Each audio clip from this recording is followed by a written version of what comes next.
up, though? I'm recording.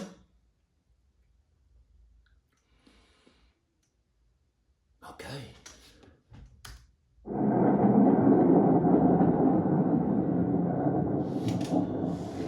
Friday the 13th has long been considered a date cursed with bad luck. Oh, shit! What's tomorrow? Friday. It's largely been a date that people look at as an excuse to do scary-themed activities like binging scary movies. But this is the first year since 2017 that Friday the 13th falls in October. So for this video, we're looking at some of the most terrifying events that have actually taken place on the notorious day of bad luck. Oh, Jesus. I heard, oh no, that they found Tupac Shakur killer. And I heard that Diddy was behind all of it. He put the assassination on him. Jesus Christ. Tupac Shakur, better known as a stage name simply as Tupac, was an American rapper widely considered to be one of the most influential and successful rappers of all time. Tupac was arguably responsible for some of the most memorable rap verses in history.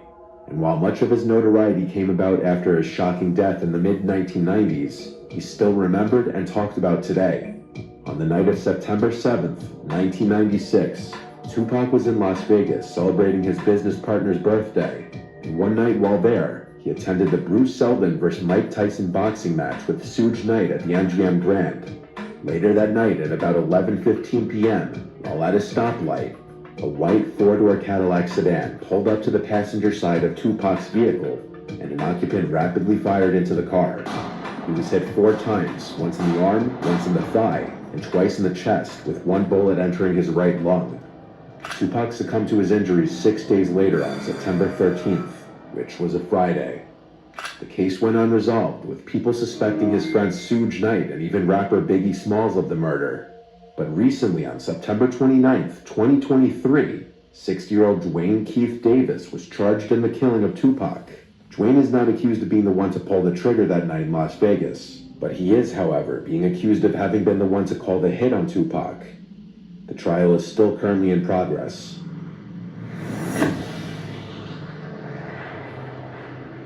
A lot of people... I tell you what. No, I can't say that no more.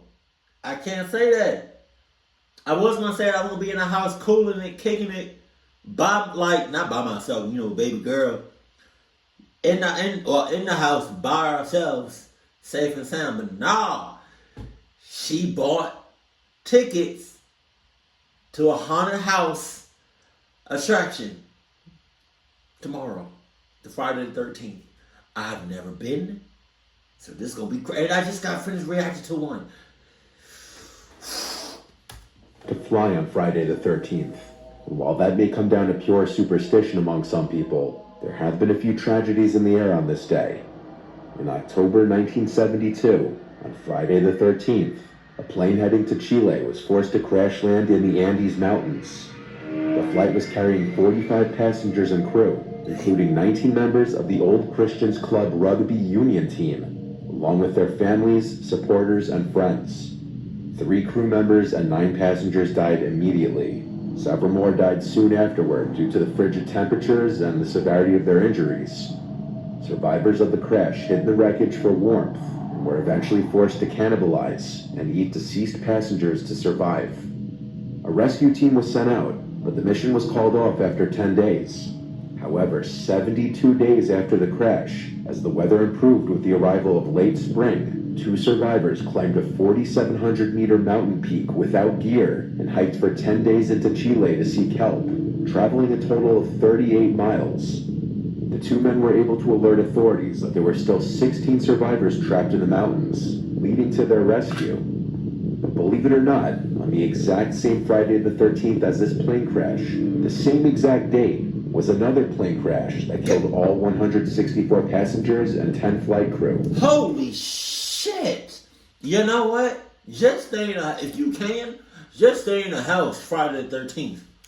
It was Aeroflight 217. The plane needed to land due to horrible weather conditions, but crashed upon landing in Russia just 3 miles away from the runway. The exact cause of the crash could not be determined, but it's speculated that it was largely to do with simply human error. Casualty-wise, it is one of the worst plane crashes in history. While these incidents are incredibly rare, perhaps there is a reason flights are cheaper on Friday the 13th. I did not know that. Not superstitious. Perhaps it may be worth it. But now we move from the sky to the sea, looking at the Costa Concordia disaster. On Friday the 13th, January 2012, the 8-year-old Costa Cruises ship Costa Concordia just left Civitavecchia, Italy at approximately 7:18 p.m. On board were 1,022 crew members and 3,206 passengers. As the Concordia approached Giglio Island several hours later, it deviated from its standard course, moving closer to the small Tuscan island for a maritime salute, which included the cruise ship sounding its horn to show off to onlookers on the land. The Concordia had performed several in the past, but the area was known for rock outcroppings, and at some point, such a formation was noticed in the ship's path. Francesco Schettino, the captain, ordered a change in course, but allegedly due to language issues, the Indonesian helmsman steered the boat in the opposite direction. It took a little over 10 seconds. Due to language issues. Nah, I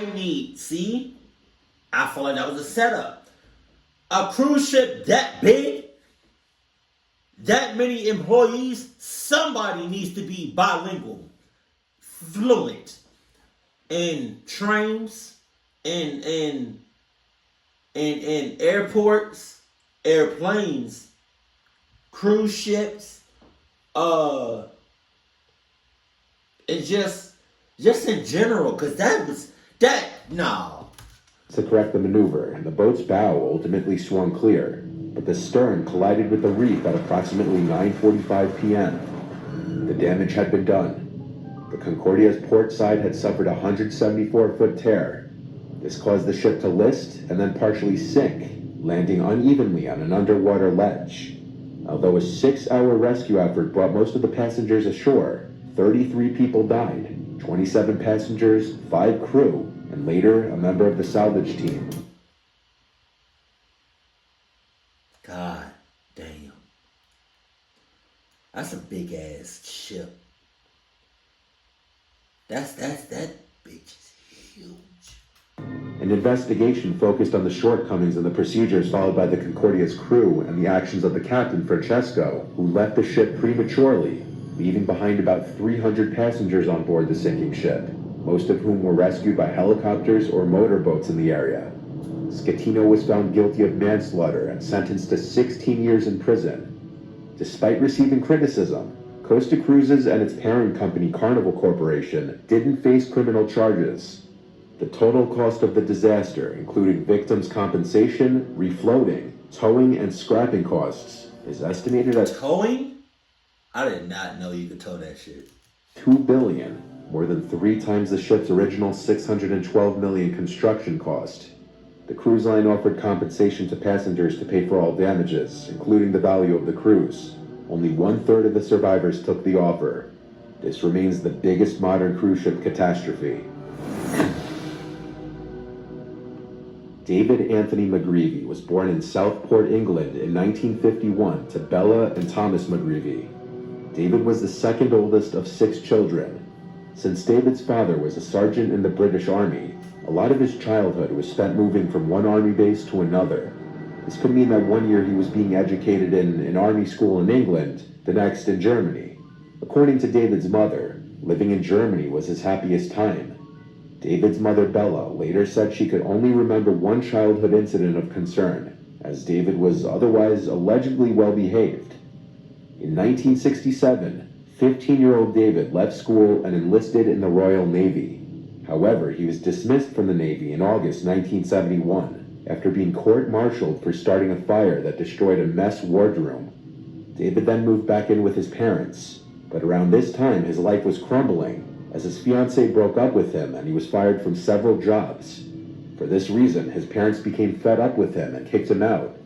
So David turned to his friend Clive Kenneth Ralph, who let him board with he and his wife, Dorothy Elsie, and their 2 small children, Paul and Dawn.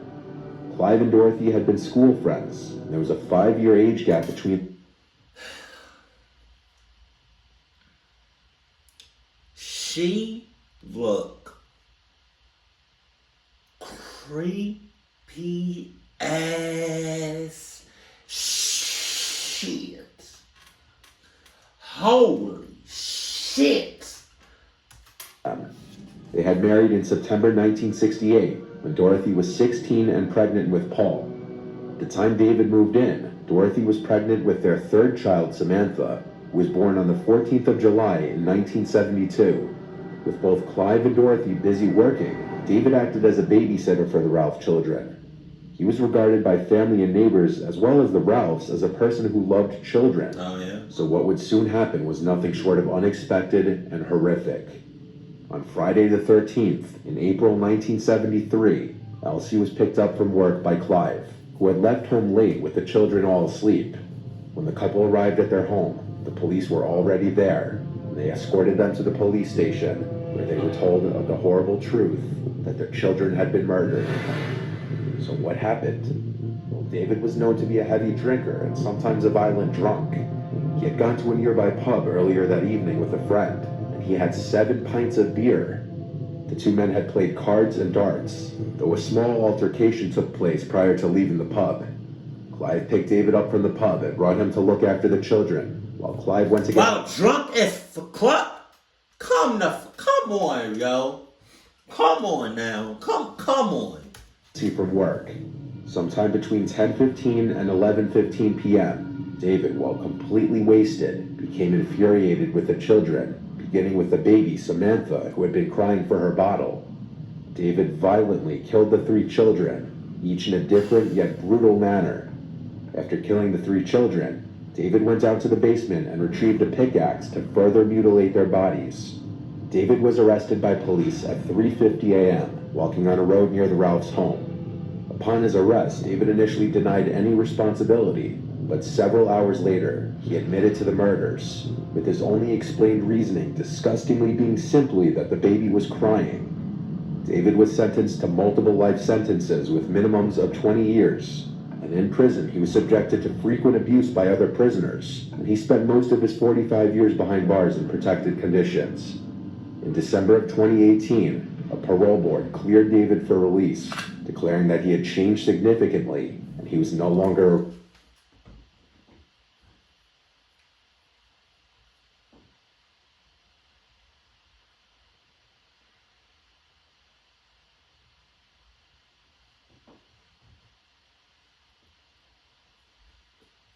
I don't give a fuck. I give 0 shits. This motherfucker needs to be locked up and die in prison. There's bound to be anywhere from 1 to 3 Friday the 13th each year. If you are superstitious and choose to be more low-key on this inevitable date in an attempt to escape any bad luck, you may end up like Daz Baxter. On Friday the 13th in 1976, Daz decided to just stay in the bed for the day to avoid anything bad happening, only to be killed when the floor of his apartment block collapsed under him. God damn! There's countless other stories and examples of misfortune and downright tragedy. Alright, I was gonna say, I already said it. You know, just to be home on Friday the 13th. But shit. You know what? Just watch your goddamn surroundings. It's happened on Friday the 13th, but this could be said for literally every other date on the calendar. At the end of the day, maybe it's just another day. Nice.